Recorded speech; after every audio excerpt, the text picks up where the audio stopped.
നമസ്കാരം. മലയാളി വാർത്തയിലേക്ക് സ്വാഗതം.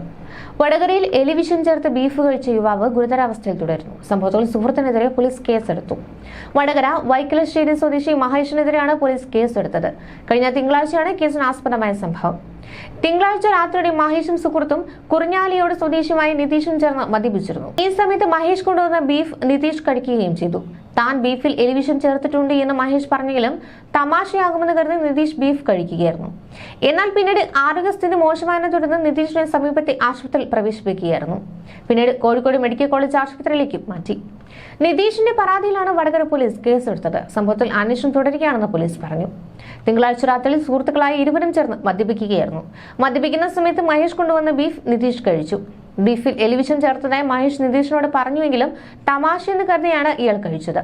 പിറ്റേ ദിവസം രാവിലെ വയറുവേദനയും മറ്റ് അസ്വസ്ഥതകളുമായി നിതീഷ് ഓർക്കോട്ടേരിയയിലെ ആശുപത്രിയിലും പിന്നീട് കോഴിക്കോട് മെഡിക്കൽ കോളേജിലും ചികിത്സ തേടുകയായിരുന്നു.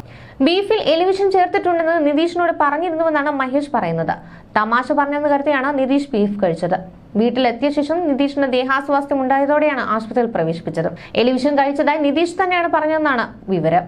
അതിനിടെ മറ്റൊരു സംഭവത്തിൽ ചോര വാർന്ന റോഡിൽ കിടന്ന വിദ്യാർത്ഥിക്ക് ദാരുണാന്ത്യം.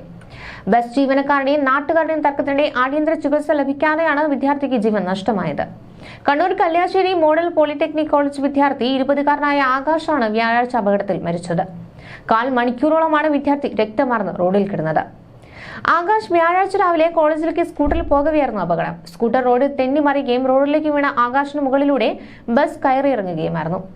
സാമൂഹികാരോഗ്യ കേന്ദ്രത്തിന് തൊട്ടരികിലായിരുന്നു അപകടമെങ്കിലും അപകടത്തെ തുടർന്നുണ്ടായ തർക്കത്തിനിടെ വിദ്യാർത്ഥിയെ ആശുപത്രിയിൽ എത്തിക്കുന്നത് 15 മിനിറ്റോളമാണ് വൈകിയത്. പയ്യന്നൂർ ഭാഗത്തേക്ക് വരികയായിരുന്ന KSRTC ബസ്സാണ് ഇടിച്ചത്. ബസ്സുകളുടെ കുറ്റമല്ല അപകടത്തിന് കാരണമെന്ന ജീവനക്കാരുടെ നിലപാടാണ് പ്രദേശത്തുണ്ടായിരുന്നവരുമായി തർക്കത്തിന് കാരണമായത്. 1/4 മണിക്കൂറോളം തർക്കം നീണ്ടുനിന്നു. ഇതിനുശേഷമാണ് ആകാശിനെ ആശുപത്രിയിൽ എത്തിച്ചത്. അപ്പോഴേക്കും ജീവൻ നഷ്ടമായി. തലയ്ക്കേറ്റ ക്ഷതമാണ് മരണകാരണം. ബസ് ഡ്രൈവറെ പോലീസ് അറസ്റ്റ് ചെയ്യുകയും പിന്നീട് ജാമ്യത്തിൽ വിട്ടയക്കുകയും ചെയ്തു. ഇതിനിടെ മറ്റൊരു സംഭവത്തിൽ ദുരൂഹ സാഹചര്യത്തിൽ കാണാതായ റിയൽ എസ്റ്റേറ്റ് ഇടനിലക്കാരൻ മാമിയുടെ ഡ്രൈവറെയും ഭാര്യയും കാണാനില്ലെന്ന് പരാതി. ഏലത്തൂർ സ്വദേശിയായ രഞ്ജിത് കുമാർ, ഭാര്യ തുഷാര എന്നിവയാണ് കാണാതായത്. മാമി തിരോധാനവുമായി ബന്ധപ്പെട്ട് 2 തവണ രഞ്ജിത്തിനെ ക്രൈംബ്രാഞ്ച് ചോദ്യം ചെയ്യാൻ വിളിപ്പിച്ചിരുന്നു. തുടർന്ന് കഴിഞ്ഞ ദിവസം മുതൽ കാണാതായി എന്നാണ് പരാതി. നഗരത്തിലെ ഒരു ഹോട്ടലിൽ ഇയാൾ മുറിയെടുത്തിരുന്നതായി പോലീസ് കണ്ടെത്തിയിട്ടുണ്ട്. സംഭവത്തിൽ നടക്കാവ് പോലീസ് കേസെടുത്ത് അന്വേഷണം ആരംഭിച്ചു.